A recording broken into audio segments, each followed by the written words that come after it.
Buenos días, iglesia. Dios les bendiga grandemente en este día.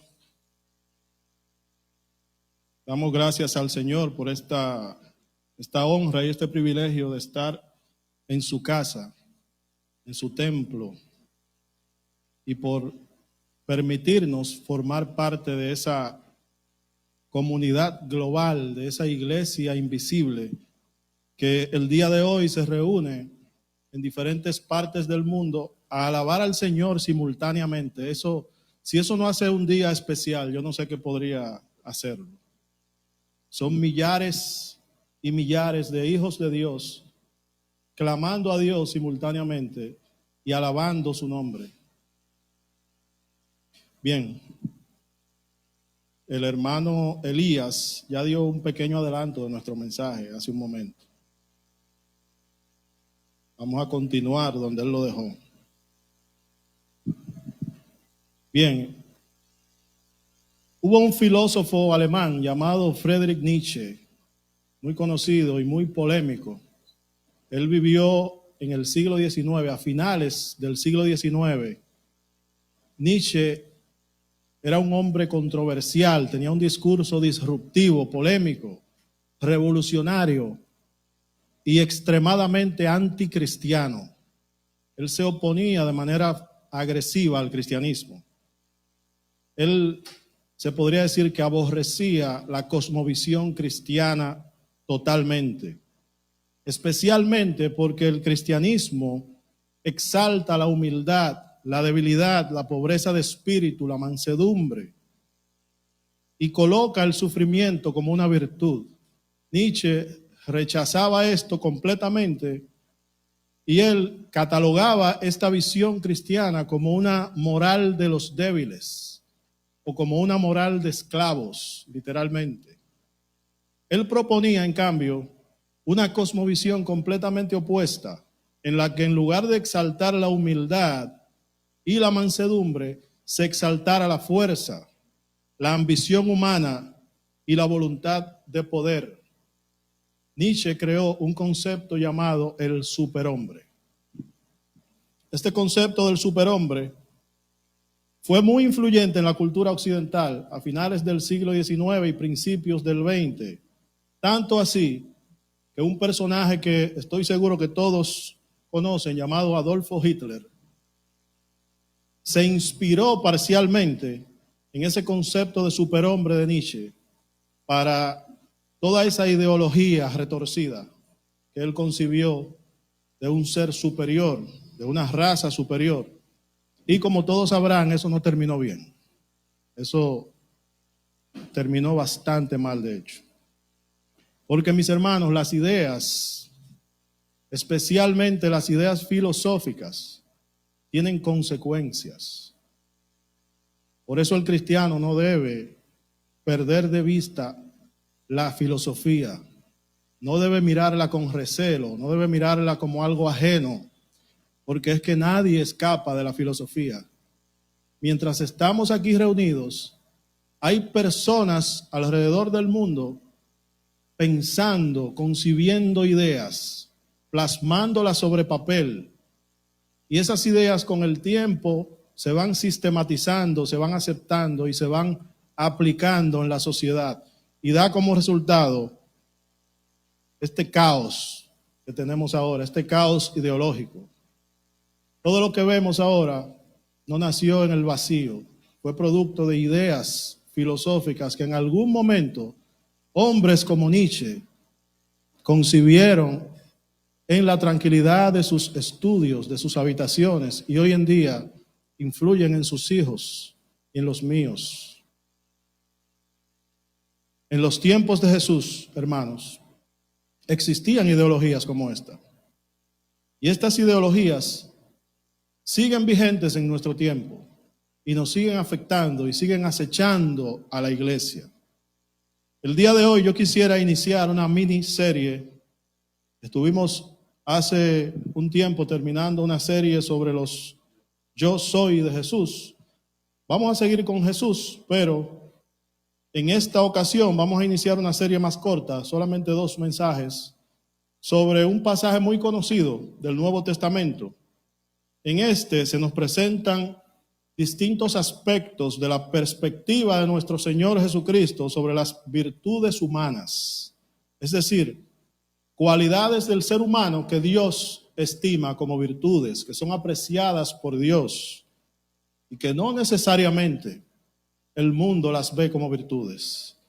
Es un pasaje conocido como las bienaventuranzas y forma parte de un discurso muy amplio, el discurso más largo de la Biblia, el sermón más largo que está en la Biblia, que conocemos como el Sermón del Monte o Sermón de la Montaña.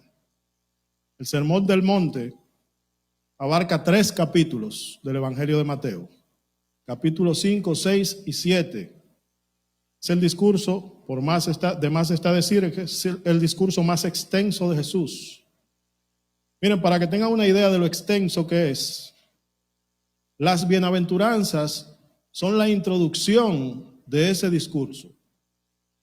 Y nosotros vamos a hacer una serie solamente de la introducción del discurso de Jesús. Y se podría hacer más larga. Yo he visto series de 8, de 10 mensajes sobre las bienaventuranzas. Sin embargo, no vamos a hacer una serie meditando sobre todo el discurso de Jesús, ni siquiera sobre toda la introducción el día de hoy por razones de tiempo. Las bienaventuranzas se encuentran evidentemente en el capítulo 5 de Mateo y van desde el versículo 3 hasta el 11. Lo pueden ir buscando ahí en sus Biblias. Evangelio de Mateo, capítulo 5. Mateo, discípulo de Jesús, escribió su evangelio para una audiencia judía. Eso es importante. Pero antes del texto, en lo que ustedes lo buscan, vamos al contexto. Vamos a ubicarnos aquí para que entendamos lo que leemos. Jesús apenas está iniciando su ministerio. Ya fue bautizado, ya fue tentado en el desierto y ya empezó a reclutar a sus discípulos.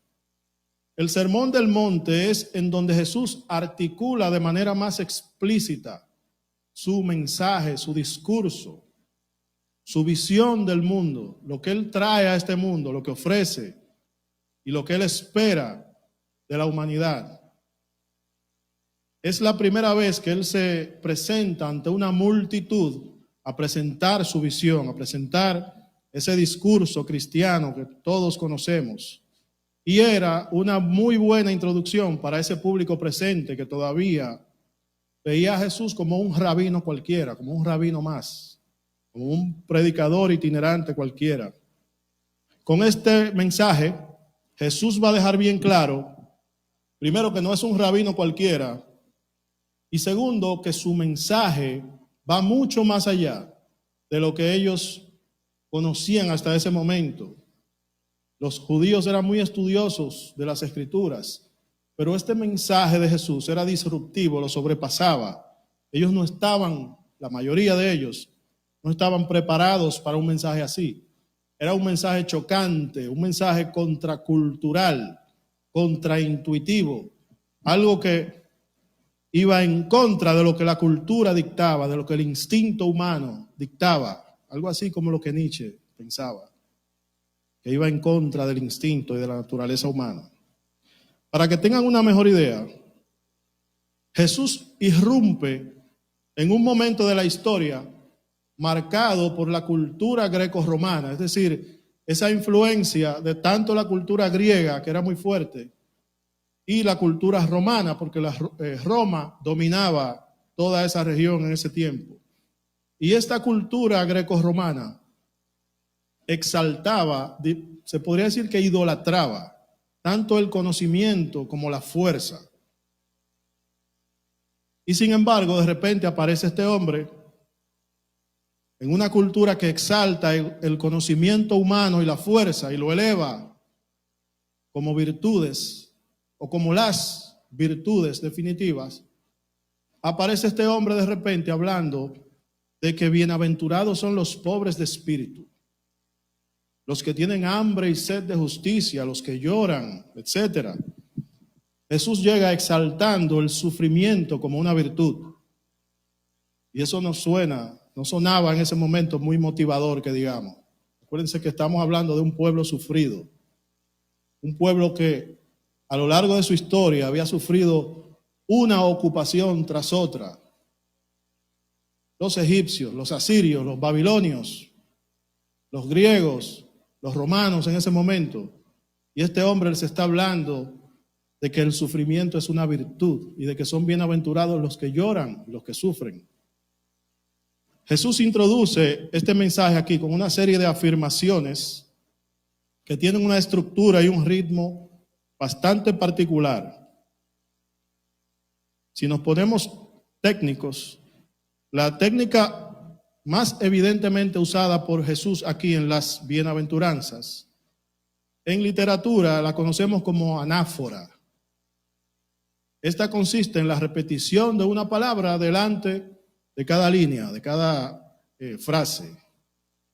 Bienaventurados los pobres de espíritu, bienaventurados los que lloran, bienaventurados los que tienen hambre y sed de justicia, etc. Esta técnica se usa para crear una sensación de ritmo, cadencia y conexión entre conceptos. También ayuda a su memorización. La podemos ver en canciones, en poemas, muy utilizada, siempre lo ha sido. Las bienaventuranzas tienen una estructura muy simple, fácil de entender, fácil de enseñar. Es como si Jesús quisiera que nosotros fuésemos capaces de dibujarlas en nuestra mente, de memorizarlas y poder rescatarlas en cualquier momento, acudir a ellas en cualquier momento. Vamos a ver, Jesús repite la palabra bienaventurados al inicio de cada frase, anáfora, ¿lo recuerdan? Luego de la palabra bienaventurados, menciona una cualidad o condición de las personas a quienes llama bienaventurados. Y luego de esto, luego de mencionar esa cualidad o condición, Él cierra cada una con una promesa para estas personas. Y ese patrón se repite una y otra vez hasta completar las 8 bienaventuranzas y al final agrega una reflexión más libre, más amplia, la cual veremos más adelante. Hoy obviamente no vamos a meditar en todas las bienaventuranzas, no nos daría el tiempo. Sin embargo, quisiera que por lo menos ahora al principio las leamos todas. No ocupa tanto tiempo. Así tenemos una buena idea de la estructura que vamos a seguir. Mateo 5, versículos del 3 al 12. Ahora sí vamos al texto. Bienaventurados los pobres en espíritu, porque de ellos es el reino de los cielos. Bienaventurados los que lloran, porque ellos recibirán consolación. Bienaventurados los mansos, porque ellos recibirán la tierra por heredad. Bienaventurados los que tienen hambre y sed de justicia, porque ellos serán saciados. Bienaventurados los misericordiosos, porque ellos alcanzarán misericordia.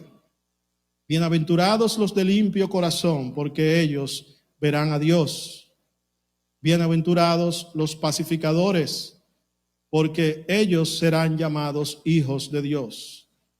Bienaventurados los que padecen persecución por causa de la justicia, porque de ellos es el reino de los cielos. Bienaventurados sois cuando por mi causa os vituperen y os persigan y digan toda clase de mal contra vosotros, mintiendo. Gozaos y alegraos, porque vuestro galardón es grande en los cielos, porque así persiguieron a los profetas que fueron antes de vosotros. Bendita sea la palabra del Señor. La palabra bienaventurado significa dichoso, feliz, bendecido. De hecho, en muchas traducciones, ustedes la van a encontrar como dichosos. Dichosos los que lloran, dichosos los pobres en espíritu. No se sorprendan si la ven por ahí. en alguna de esas traducciones más modernas. Como les había dicho, Jesús describe a estas personas como bienaventuradas, bienaventurados. Los identifica con una cualidad o virtud y luego les hace una promesa a cada uno de estos grupos. Las bienaventuranzas no son prescriptivas, son descriptivas. ¿Me explico? Un enunciado prescriptivo es un mandato. Un doctor le prescribe a usted una pastilla para que se la tome 3 veces al día y se sane. Las bienaventuranzas no tienen este objetivo. No son mandatos, no son mandamientos, no son instrucciones. No presentan el plan de salvación. Describen el estado de las personas que son salvas. Son enunciados descriptivos, no prescriptivos. A lo largo de la historia, muchos teólogos y autores eruditos bíblicos han estudiado las bienaventuranzas desde distintos enfoques y la mayoría coincide en que hay 2 grupos de bienaventuranzas. Aunque hay otros enfoques, pero la mayoría coincide, y yo comparto esa perspectiva de que hay 2 grupos ahí, en todas esas bienaventuranzas. El primer grupo de bienaventuranzas refleja la relación del hombre con Dios, y pueden tomar nota si quieren. El primer grupo de bienaventuranzas refleja la relación del hombre con Dios y va desde la primera bienaventuranza hasta la cuarta, es decir, desde el versículo 3 hasta el 6. Mientras que el segundo grupo refleja la relación del hombre con los demás y va desde la cuarta bienaventuranza hasta la octava, es decir, versículos 7 al 10. Sí, yo sé que hay otra ahí que dice bienaventurados. Vamos a hablar de eso ahora. El versículo 11, a pesar de que inicia con la palabra bienaventurados, es considerando por muchos, incluyéndome a mí, no como una nueva bienaventuranza en adición a las demás, sino como una reflexión, una aplicación de todo lo anteriormente dicho. Es el resultado, él explica el resultado de ese choque entre el bienaventurado que él ha descrito y el mundo que le rodea. Eso él lo hace en el versículo 11. Un mundo que lo persigue, que lo señala.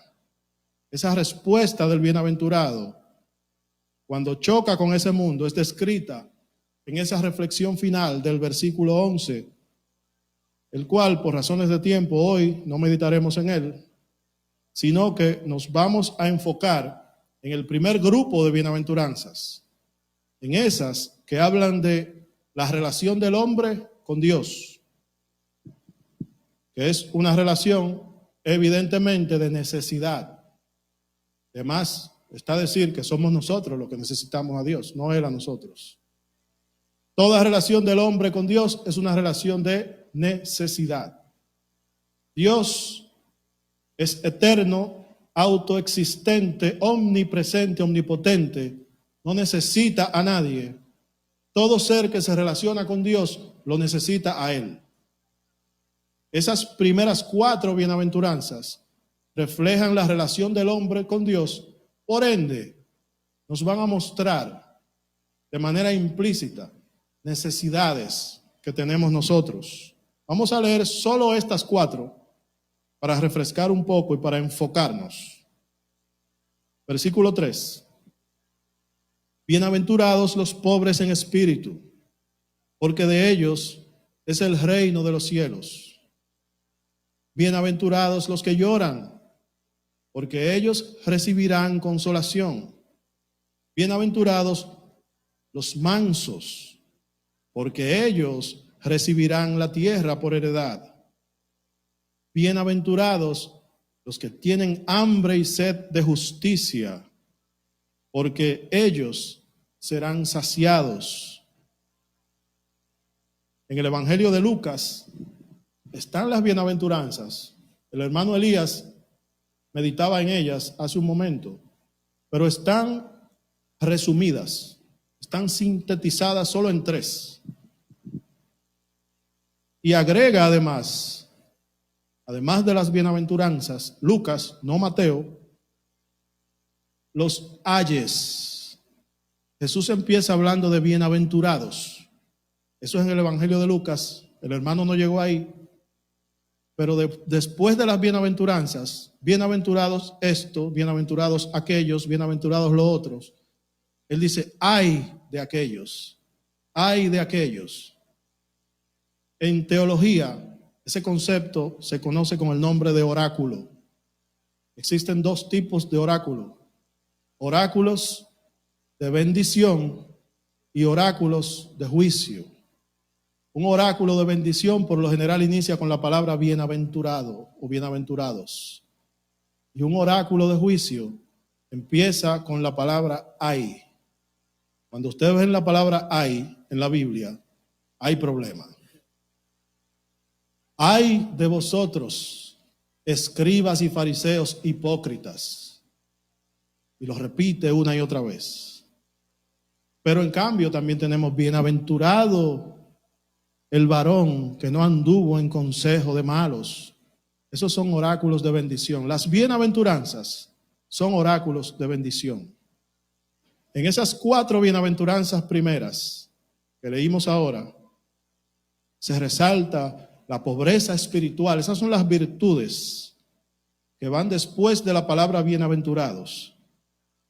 Se resalta, conceptualmente hablando, la pobreza espiritual, el llanto, la mansedumbre, el hambre y sed de justicia.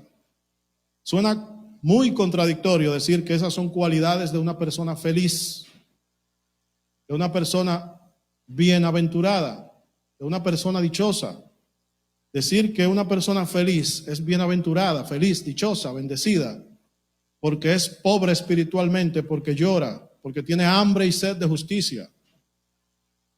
Que dicho de otra forma es sinónimo de que es presa de la injusticia. Ese precisamente es el punto del discurso de Jesús. La idea es dejar bien claro que su reino no es de este mundo y que lo que para el hombre es placer y deleite, para Dios no necesariamente lo es e incluso puede llegar a representar un vicio o un pecado. Y que ciertas cosas que el hombre por lo general evita o huye de ellas, representan a los ojos de Dios la verdadera virtud del ser humano. No sé si pudieron colocar una imagen que traje. El título de este mensaje, se supone que voy a decirlo al principio, pero el título de este mensaje es Las bienaventuranzas, la virtud humana según Dios. Esas cosas que el hombre evita por lo general son a los ojos de Dios virtudes. Él las ve con aprecio, las valora. Y hoy, en 4 puntos, uno por cada bienaventuranza, por las primeras 4, vamos a ver una a una y vamos a meditar en esas 4 virtudes que son apreciadas a los ojos de Dios y que Cristo resalta aquí. Pobreza espiritual, llanto, mansedumbre y hambre y sed de justicia en conjunto. Primero, en el versículo 3, pobreza espiritual. Bienaventurados los pobres en espíritu, porque de ellos es el reino de los cielos. En otros evangelios se le llama el reino de Dios. Mateo escribe para una audiencia judía. Los judíos eran muy temerosos de mencionar el nombre de Dios. Por eso él escribe el reino de los cielos. Usa este recurso. Dice el nombre de Dios en alguna ocasión, pero muy pocas veces. El reino de Dios. Bienaventurados los pobres en espíritu, porque de ellos es el reino de los cielos.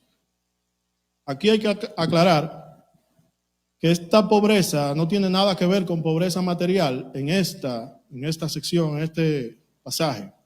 No tiene que ver con pobreza material. Lo dice claramente, pobres en espíritu.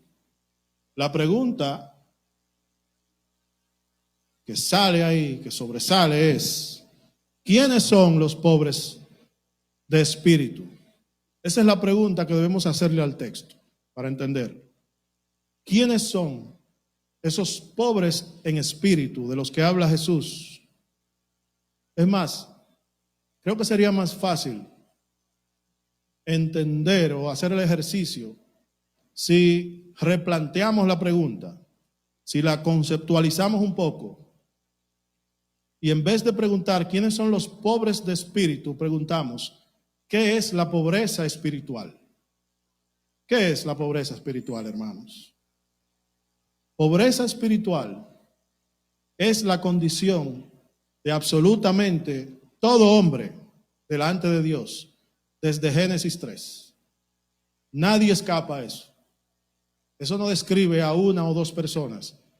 Todos los hombres habidos y por haber son pobres espiritualmente delante de Dios. Desde que el pecado irrumpió en la vida del hombre, este entró en un estado de pobreza espiritual. Muchos le llaman bancarrota espiritual, para resaltar más esa condición. En Romanos 3:12 dice, todos se desviaron, a una se hicieron inútiles. No hay quien haga lo bueno, no hay ni siquiera uno. Esa es la pobreza espiritual, es una condición común que tenemos todos. Pero ¿por qué Jesús habla ahí de bienaventurados, los pobres en espíritu? No son bienaventurados todos los hombres, todas las personas del mundo. Entonces, ¿qué es lo que marca la diferencia? ¿Dónde se traza la línea? Lo que marca la diferencia es que hay quienes no saben que son pobres espiritualmente o no los reconocen, no son conscientes de su propia miseria espiritual. Esos que no son conscientes de su estado de pobreza espiritual viven según los patrones del mundo, están ajenos al Evangelio. Sin embargo, hay otros que sí están conscientes de su propia pobreza espiritual porque el Espíritu Santo les ha dado algo que se llama convicción de pecado, y esto provoca una sensación de quebrantamiento. ¿Recuerdan cuando se convirtieron? Esa sensación de quebrantamiento, de culpabilidad, de pequeñez delante de Dios. Cuando usted intentaba orar y lo que le salían eran lágrimas y gemidos. Ese quebrantamiento es un reflejo, es una respuesta de esa conciencia humana de su propia pobreza espiritual. El pobre de espíritu, les había dicho que las bienaventuranzas son descriptivas, describen a los que ya son salvos. El pobre de espíritu, mencionado aquí, está consciente de su miseria espiritual. Ese es el que se arrepiente y se postra a los pies de Cristo, el único que puede cambiar esa condición de pobreza espiritual. Ese es el pobre espiritual del que Jesús está hablando aquí, al cual se le promete el reino de los cielos. No todos tendrán el reino de los cielos. Todos somos pobres espiritualmente y en eso estamos de acuerdo. Pero también estamos de acuerdo en que no todo el mundo irá al cielo.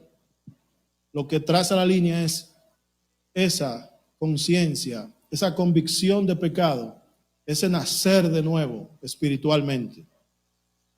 El reino de los cielos es de ellos, de los pobres en espíritu. No porque son pobres en espíritu, sino porque lo han reconocido. Han reconocido su propia pobreza espiritual y han entregado su vida a aquel que puede darles entrada a ese reino de los cielos. Segunda virtud, versículo 4, segunda virtud resaltada por Cristo aquí, el llanto. Bienaventurados los que lloran, porque ellos recibirán consolación. Curiosamente, Cristo aquí ve el llanto como una virtud. Aquello debió haber sido escandaloso para ese público, escuchando ese sermón en ese momento. Especialmente los religiosos que estaban ahí. Esos escribas y fariseos que se consideraban como seres superiores. Mucho más aún para los saduceos, que no creían en el más allá, no creían que había una resurrección, no creían que había nada después de esta vida. Ellos pensaban que Dios recompensaba aquí y ahora, en esta vida.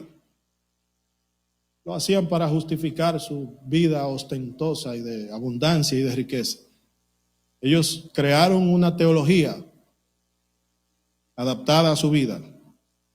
Es inconcebible, era inconcebible en ese momento pensar que Dios valorara como virtud pobreza espiritual y llanto. Era una idea chocante. Es más, todavía el día de hoy, hermanos, es una enseñanza de Cristo que sigue siendo problemática para algunos que se hacen llamar creyentes. Muchos no aceptan o no promueven esta idea de que el cristiano debe ser sufrido, debe aprender a sufrir por las almas, a llorar, ser humilde, pobre espiritualmente. A muchos eso les choca porque por muchas razones no vale la pena, les resta seguidores o lo que sea, no resulta atractivo, no le suma views ni likes en las redes sociales, no le suma prosélitos en sus iglesias.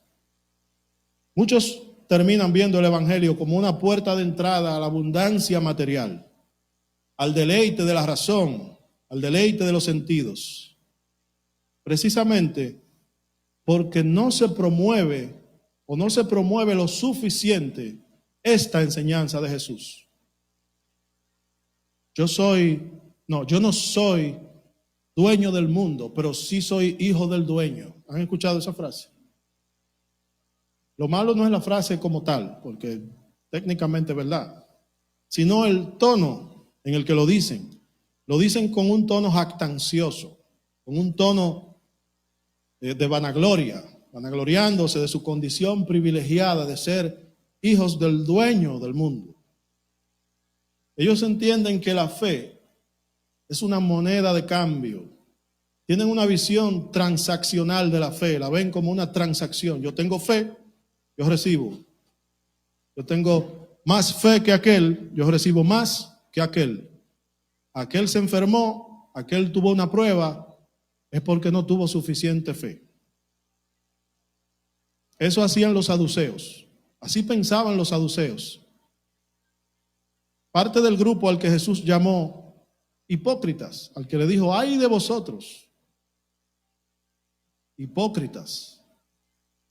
Y eso hacen muchos el día de hoy, tristemente. Oramos por ellos.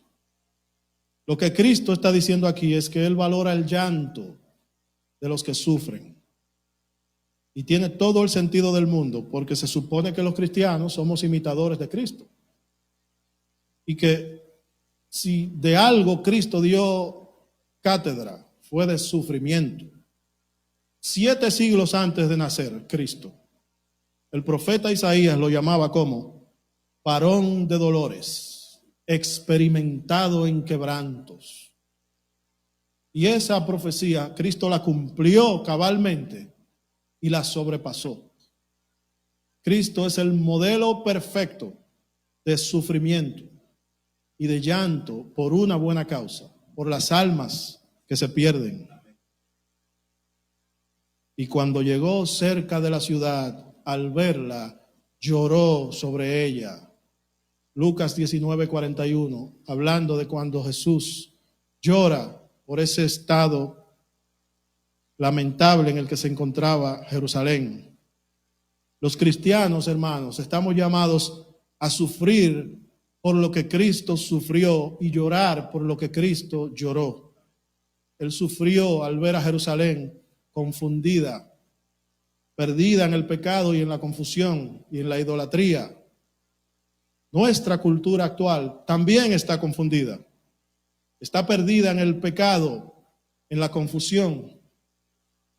Y Dios nos estima como bienaventurados si lloramos por esas almas que nos rodean, por esas almas que se pierden cada día. Tercera virtud, versículo 5, mansedumbre. Bienaventurados los mansos, porque ellos recibirán la tierra por heredad. La mansedumbre es parte de esa lista de virtudes que el apóstol Pablo describe como fruto del Espíritu en Gálatas 5 específicamente. Mas el fruto del Espíritu es que amor, gozo, paz, paciencia, benignidad, bondad, fe y mansedumbre, templanza también. Contra tales cosas no hay ley. La mansedumbre es tan valorada a los ojos de Dios que el mismo Cristo fue arquetipo, fue modelo de mansedumbre. Nadie personifica la mansedumbre como Jesucristo. Es imposible. Nadie absolutamente puede llegar a rasgar la superficie de esa mansedumbre de Cristo. Estamos hablando de un ser eterno y todopoderoso que renunció a su estado de gloria para encarnarse y venir a este mundo a sufrir las limitaciones y las carencias de la condición humana. Y lo hizo desinteresadamente, solamente para que nosotros pudiésemos ser salvos. Él vivió toda una vida en esas condiciones y se entregó a sí mismo para ser torturado, humillado públicamente y ser crucificado por pecados ajenos. Es que incluso el mismo Jesús se describe a él como manso. Aprended de mí, que soy manso y humilde de corazón. Mateo 11:29. Jesús nos dio la mayor muestra de mansedumbre que podamos imaginar y nos llama a ser mansos, a aprender de él que es manso. Por eso la mansedumbre es una virtud a los ojos de Dios, aunque no lo sea a los ojos del mundo. En un mundo que valora la fuerza, los cristianos estamos llamados a ser mansos y humildes. Cuarta virtud, versículo 6. Bienaventurados los que tienen hambre y sed de justicia, porque ellos serán saciados. Hambre y sed de justicia. Esto obviamente es una metáfora. La justicia es un concepto abstracto. El hambre y la sed son manifestaciones físicas. La idea detrás de este concepto es que son bienaventurados los que anhelan, los que desean la justicia, los que no se complacen en la injusticia, los que entienden que ante la justicia de Dios todos somos culpables y que sin embargo valoran esa justicia de Dios, aunque los ponga en una situación de pequeñez delante de Dios.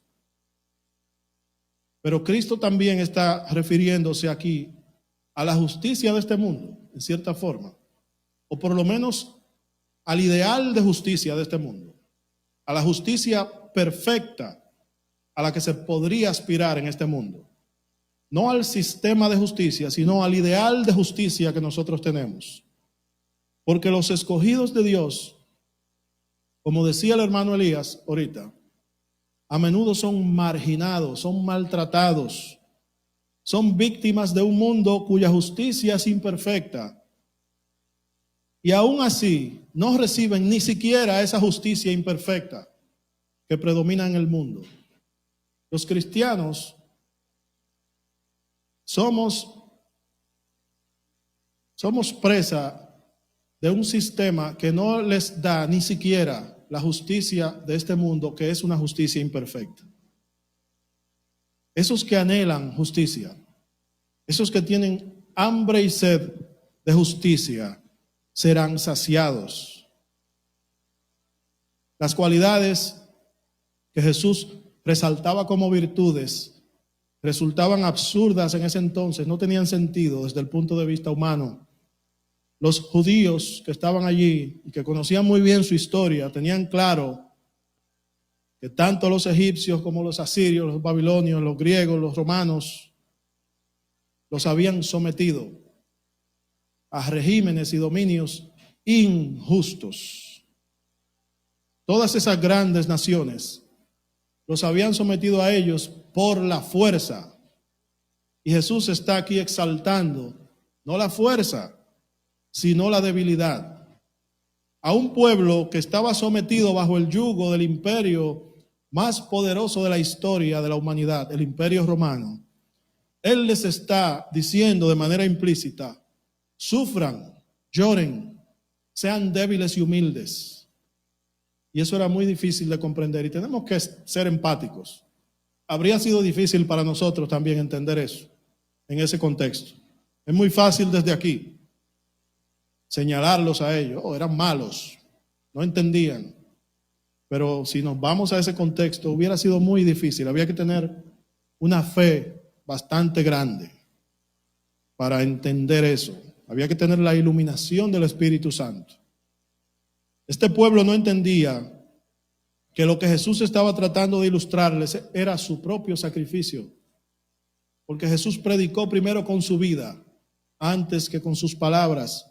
Él abandonó su gloria infinita, su condición glorificada, su condición de Dios, para someterse a las precariedades humanas, el cual, siendo en forma de Dios, no estimó el ser igual a Dios como cosa a que aferrarse, sino que se despojó a sí mismo, tomando forma de siervo, hecho semejante a los hombres, y estando en condición de hombre, se humilló a sí mismo, haciéndose obediente hasta la muerte y muerte de cruz. Filipenses 2, 6 al 8. Las bienaventuranzas parecieran ser un reflejo de esa esencia, de esa naturaleza de Cristo, que todos los cristianos debemos imitar. Como conclusión, hermanos, vamos a reflexionar en algo. Yo les hablaba de Nietzsche al principio, eso no fue casualidad. Vamos a poner en una balanza brevemente las ideas de Nietzsche de un lado y del otro lado las enseñanzas de Jesús. Por un lado tenemos a Friedrich Nietzsche, el filósofo alemán, enseñándonos que la verdadera virtud está en la fuerza, en la ambición humana, en la voluntad de obtener poder. Miren, Nietzsche no usaba la palabra autoestima, pero me atrevo a decir que al menos conceptualmente él lo promovía, quizás sin darse cuenta. Y del otro lado están las enseñanzas de Jesús. Jesús exalta la humildad, la debilidad, el sufrimiento como virtudes. Virtudes que nos convierten en seres bienaventurados delante de Dios. Ahora vamos a ver, tomando eso en cuenta, poniendo de un lado a Nietzsche y del otro a Jesús, vamos a echarle un vistazo al panorama actual, a las ideas que se promueven en la actualidad. Estas son solo algunas que en la rama de la psicología y de la motivación personal se promueven. Primero, empoderamiento personal. Tomar las riendas de tu vida y de tus decisiones. Segundo, crecimiento continuo. Acumulación de habilidades y conocimientos. Tercero, competitividad profesional o personal. Capacidad para superarse y destacar en el ámbito en el que te desenvuelvas. Autenticidad.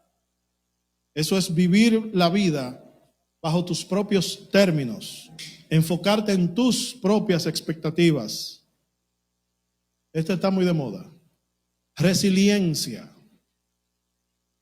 Capacidad de adaptarse a la adversidad y crecer a partir de experiencias difíciles. Autopercepción. Lo que percibes de ti mismo determina tu realidad. Tú eres no lo que la sociedad diga, no lo que Dios diga, sino lo que tú quieres ser. Autoconfianza, seguridad excesiva en ti mismo, creer en tu potencial. No es que sean malas del todo esas ideas, completamente. El problema es, ¿dónde está Dios ahí? En esas ideas. En ningún lado. Ahora yo les pregunto, esas ideas que son las predominantes hoy en día, ¿se parecen más a las ideas de Nietzsche o a las de Jesús? La idea del ser humano que predomina en Occidente se parece más al superhombre de Nietzsche o al bienaventurado de Jesús. Esas y otras ideas han provocado un torbellino filosófico e ideológico hoy en día que han dado al traste con este caos que estamos viviendo.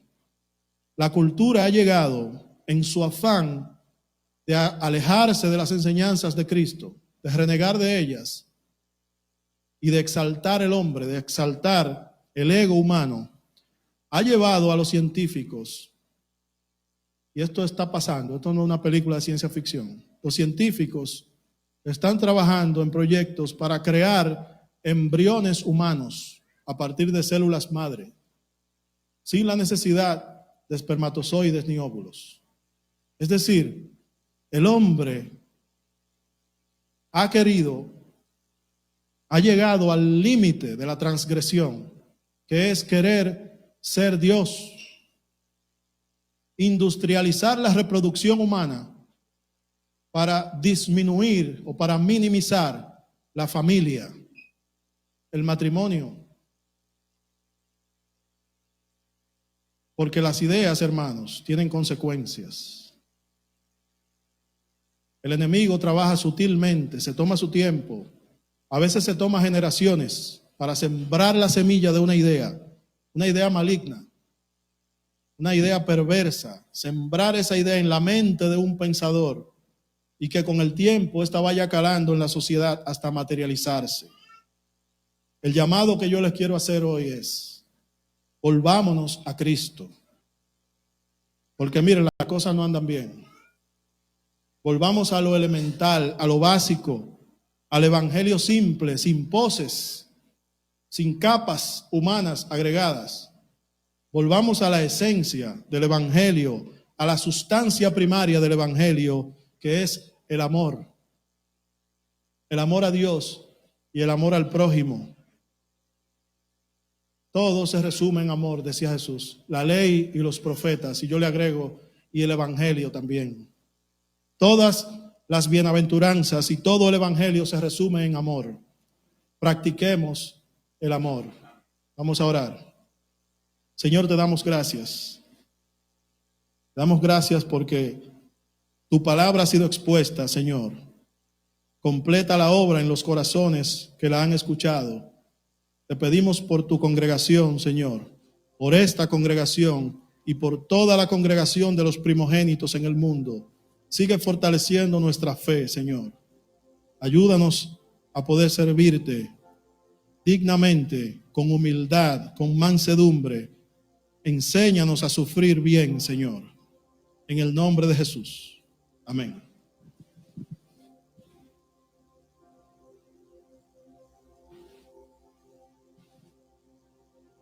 Gracias, Eduardo.